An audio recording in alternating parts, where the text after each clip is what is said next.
함께 주기도문 하심으로 12월 18일 수요일 새벽기도회를 시작하겠습니다.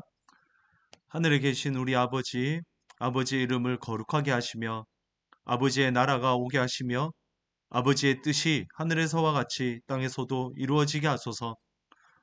오늘 우리에게 일용할 양식을 주시고 우리가 우리에게 잘못한 사람을 용서하여 준 것 같이 우리 죄를 용서하여 주시고 우리를 시험에 빠지지 않게 하시고 악에서 구하소서. 나라와 권능과 영광이 영원히 아버지의 것입니다. 아멘. 네, 오늘 또 찬양은 생략하고 말씀을 보겠습니다. 말라기 2장 17절부터 3장 12절까지 말씀입니다. 말라기 2장 17절부터 3장 12절까지 말씀입니다.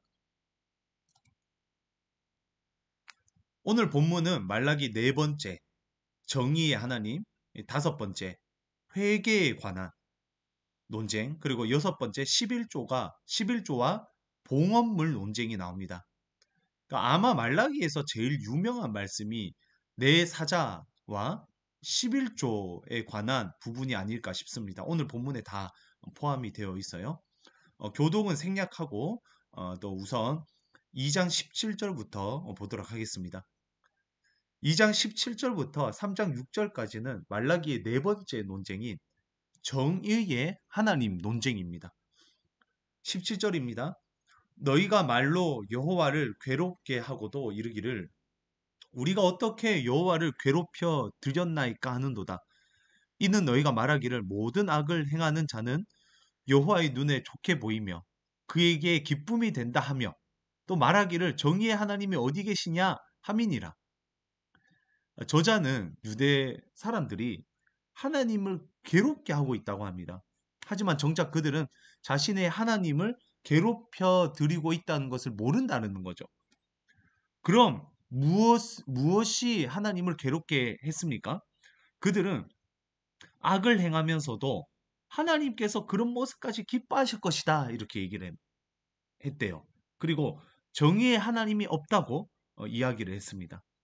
아마 두 가지 이유 때문이었을 것 같아요. 악을 행하는 사람들도 잘 되는 거예요. 너무 형통한 거예요. 그래서 하나님께서 악인도 형통케 하시니까 하나님께서 악인을 좋아하시는 거다. 악을 행하는 것을 좋아하신다. 이렇게 얘기를 했다는 겁니다. 또 두 번째로는 하나님은 사랑의 하나님이셔. 용서의 하나님이셔. 그래서 악을 행해도 하나님께서 다 사랑하셔. 이렇게 봤다고 볼 수가 있습니다. 하지만 하나님의 눈에 이것은 다 잘못된 것이죠.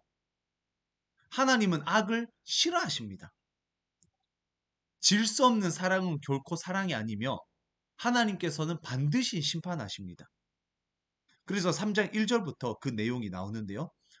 만군의 여호와가 이르노라 보라 내가 내 사자를 보내리니 그가 내 앞에서 길을 준비할 것이요 또 너희가 구하는 바 주가 갑자기 그의 성전에 임하시리니 곧 너희가 사모하는 바 언약의 사자가 임하실 것이라.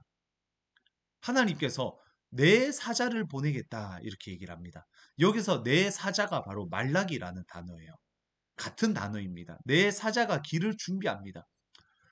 여기서 길을 준비한다라는 표현은요. 청소하다, 치우다라는 의미가 있습니다. 내 사자는 이 땅에 와서 위선적인 종교 행위에 빠져 있는 유대인들, 그리고 악을 좋아하는 유대인들을 심판하며 청소하며 치우며 길을 준비하게 됩니다. 그리고 길이 준비되어 있으면 그 길로 누가 오십니까? 주님이 오시죠. 언약의 사자가 임합니다. 여기서 주가 갑자기 그의 성전에 임한다. 주는 바로 아도나이예요. 여호와 하나님을 칭하는 단어입니다. 그래서 이 1절은 세례 요한과 예수님으로 성취가 되죠. 세례 요한이 길을 준비한 사자였고 이후에 주님께서 오십니다. 2절입니다. 그가 임하시는 날을 누가 능히 당하며 그가 나타나는 때에 누가 능히 서리요. 그는 금을 연단하는 자의 불과 표백하는 자의 잿물과 같을 것이라. 주님이 오시는 날에는 당할 자가 없습니다. 능히 설 자가 없습니다. 모두가 엎드리게 되어 있습니다. 누가 주님 앞에서 당당하게 서 있을 수 있겠습니까? 주님께서 오시면 금을 연단하는 불과 같고 표백하는 잿물과 같다라고 얘기를 합니다. 두 가지 다 어떤 말입니까? 더러운 것을 깨끗하게 하신다는 거예요. 백성의 정화를 예고합니다. 2장 17절에서 정의의 하나님이 어디 있냐? 악을 행하는 사람을 기뻐한다라고 하나님을 조롱했죠. 그래서 말라기 전하는 정의의 하나님이 오셔서 모두를 깨끗하게 할 것이다. 더러운 것을 다 제거할 것이다. 이렇게 이야기를 하고 있습니다.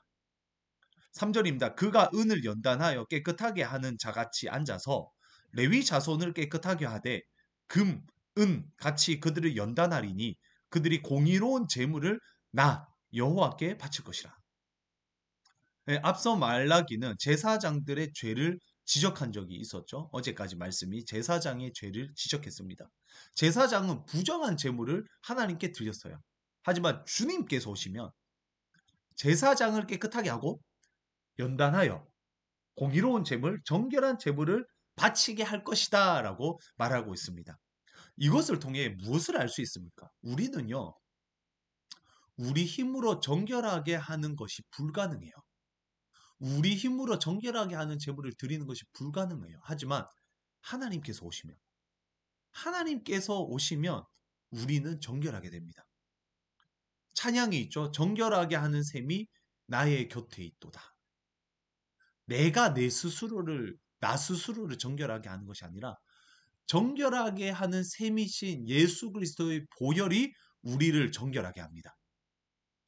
그때에 유다와 예루살렘의 봉헌물이 옛날과 고대같이 나 여호와께 기쁨이 되려니와 주님께서 오셔야지 제물이 깨끗하게 되고 그로 인해 하나님께 기쁨이 됩니다. 여기서 옛날과 고대는요. 하나님께 순종했던 과거를 말합니다. 주님께서 오시면 순종의 때처럼 민족이 회복될 것이다. 이렇게 얘기를 하고 있죠. 하지만 그날은 회복의 날, 기쁨의 날인 동시에 심판의 날입니다. 그래서 5절에는 심판에 대해서 나옵니다. 특별히 심판받는 자의 목록이 나와요. 5절입니다. 내가 심판하러 너에게 임할 것이라. 첫 번째로 점치는 자, 두 번째로 간음하는 자, 세 번째로 거짓 맹세하는 자, 네 번째로 품꾼의 사기에 대하여 억울하게 하는 자, 다섯 번째 과부와 고아를 압제하는 자, 여섯 번째 나그네를 억울하게 한 자, 일곱 번째 나를 경외하지 않은 자들. 이 일곱 부류의 사람들은 속히 증언하게 된다 이렇게 되어 있습니다. 그러니까 어떤 말이냐면 이 일곱 심판받는 자의 목록들, 이 사람들이 하나님의 심판을 증언하게 된대요. 이들은 잘 살았어요. 문제 없이 살았습니다. 죄를 지어도 아무 문제 없이 살았어요. 하지만 하나님께서 오셨을 때 이들이 심판당함으로 증언하는 자가 됩니다. 하나님은 심판하시는 분이시구나라는 증언을 하게 된다는 거죠. 그리고 6절입니다. 나 여호와는 변하지 아니하나니 그러므로 야곱의 자손들아 너희가 소멸되지 아니하느니라. 하나님은 변하지 않으신대요. 그래서 야곱의 자손을 지키십니다. 그들 모두가 심판당하는 것이 아니죠. 2절과 3절 말씀처럼 정결하게 되는 사람이 있고 5절처럼 심판당하는 사람이 있어요. 그러면 누가 정결하게 되고 누가 심판을 당합니까? 예수 그리스도를 믿는 자들은 정결하게 되는 줄 믿습니다. 그리고 7절은 다섯 번째 회개의 논쟁이죠. 만군의 여호와가 이르노라 너희 조상들의 날로부터 너희가 나의 규례를 떠나 지키지 아니하였도다. 그런즉 내게로 돌아오라. 그리하면 나도 너희에게로 돌아가리라 하였더니 너희가 이르기를 우리가 어떻게 하여야 돌아가리까 하는도다. 하나님께서는 나에게 돌아오라 라고 말합니다. 회개하라는 거죠. 그럼 나도 너희에게 돌아가겠다라고 얘기를 합니다. 이 말씀을 신뢰한다면 회개해야 돼요. 그런데 그들은 우리가 어떻게 하여야 돌아가리까 라며 되질문합니다. 영적으로 무지한 모습을 볼 수가 있어요. 회개하면서 하나님께 돌아가면 되는데 어떻게 할지를 몰라요. 영적 무지의 상태인 그들을 그들의 죄를 지적하고 있습니다. 이어서 8절부터 12절까지는 여섯 번째 논쟁인데 11조와 봉헌물 논쟁입니다. 우리 8절 같이 한번 읽어보겠습니다. 사람이 어찌 하나님의 것을 도둑질하겠느냐? 그러나 너희는 나의 것을 도둑질하고도 말하기를 우리가 어떻게 주의 것을 도둑질하였나이까 하는도다. 이는 곧 11조와 봉헌물이라. 하나님께서는 11조와 봉헌물을 도둑질한 행위를 지적합니다. 11조와 봉헌물은 누구의 것입니까? 주의 것이에요. 주의 것. 하나님의 것입니다. 하지만 그들은 그것을 하나님께 정직하게 드리지 않아요. 9절입니다. 너희 곧 온 나라가 나의 것을 도둑질하였으므로 너희가 저주를 받느니라. 온 나라가 도둑질했다 이렇게 얘기를 합니다. 온 나라가 모든 백성이 11조와 봉헌문을 드리지 않았대요. 그 결과 당연히 저주를 받는 겁니다. 말라기가 적혔던 비슷한 시기에 역사를 담고 있는 느헤미야서를 보면요. 여러 가지 언약을 준수하겠다는 종교개혁이 나오는데요. 그 중 하나가 11조예요. 그러니까 그 당시 11조를 드리지 않는 사람들이 많았다는 것을 알 수가 있습니다. 바벨론 포로로 있다가 유대 땅으로 귀환을 했어요. 그러면 그들은 삶의 터전을 마련해야 됩니다. 삶의 터전을 마련한다고 11조를 생략하고 자신의 미래를 준비한다고 바빴던 거죠. 10절입니다. 만군의 여호와가 이르노라 너희의 온전한 11조를 창고에 들여 나의 집에 양식이 있게 하고 그것으로 나를 시험하여 내가 하늘 문을 열고 너희에게 복을 쌓을 것이 없도록 붙지 아니하나 보라. 온전한 11조를 하나님께 드려서 주님의 집에 양식이 있게 해야 된다 이렇게 얘기를 합니다. 그렇게 하면 어떻게 된대요? 하나님께서 다시 부어주시겠대요. 하나님께 드리는 것은 썩어 없어지는 것이 아닙니다. 다양한 방법으로 하나님께서 부어주십니다. 유대인들에게 필요한 것은 이 믿음이었어요. 영적인 문제뿐만 아니라 현실적인 문제, 물질적인 문제까지도 하나님께서 책임져 주신다는 믿음이 필요합니다. 참 신기하게도 이들은 영적인 문제를 잘 맡기면서도 물질적인 문제를 온전히 맡기지 못했던 것 같습니다. 우리도 마찬가지예요. 영적인 문제는 하나님께 맡겨요. 하지만 물질적인 문제를 하나님께 맡기지 못하는 경우가 있습니다. 모든 문제를 하나님께 맡길 수 있어야 돼요. 그리고 마지막 11절, 12절 같이 보겠습니다. 만군의 여호와가 이르노라 내가 너희를 위하여 메뚜기를 금하여 너희 토지 소산을 먹어 없애지 못하게 하며 너희 밭에 포도나무 열매가 기한 전에 떨어지지 않게 하리니 너희 땅이 아름다워짐으로 모든 이방인들이 너희를 복되다 하리라. 만군의 여호와의 말이니라. 10절 하반절에 하나님께서 복을 부어준다라고 약속하셨는데 그 모습들, 복을 부어주는 모습들이 11절, 12절에 나오고 있죠. 하나님께서는 하나님께 돌이키고 하나님께 구별하여 드리는 자들에게는 형통하게 되는 복을 주십니다. 메뚜기 같은 재앙을 막아주시고 땅을 아름답게 해주시고 포도나무 열매가 주렁주렁 열리게끔 축복해 주시다고 약속하셨어요. 이 복이 하모니 모든 가정에 임하기를 간절히 소망합니다. 네, 오늘 본문을 통해 하나님은 하나님의 오심을 준비하고 있다는 것을 보게 돼요. 예수님의 초림은 세례 요한을 통해 준비했습니다. 예수님의 재림도 우리를 통해 준비하시기를 원하세요. 하나님의 축복도 준비하는 자가 받게 됩니다. 예수님의 재림은요, 성경에서 도둑같이 임한다고 해서요. 도둑은 아무 예고 없이 집에 들어옵니다. 그것처럼 재림은 갑작스럽게 임한다는 비유죠. 그런데 그 의미는 우리에게 뭐 어떤 그 뉘앙스를 주자면 준비하라는 거예요. 준비하라는 거예요.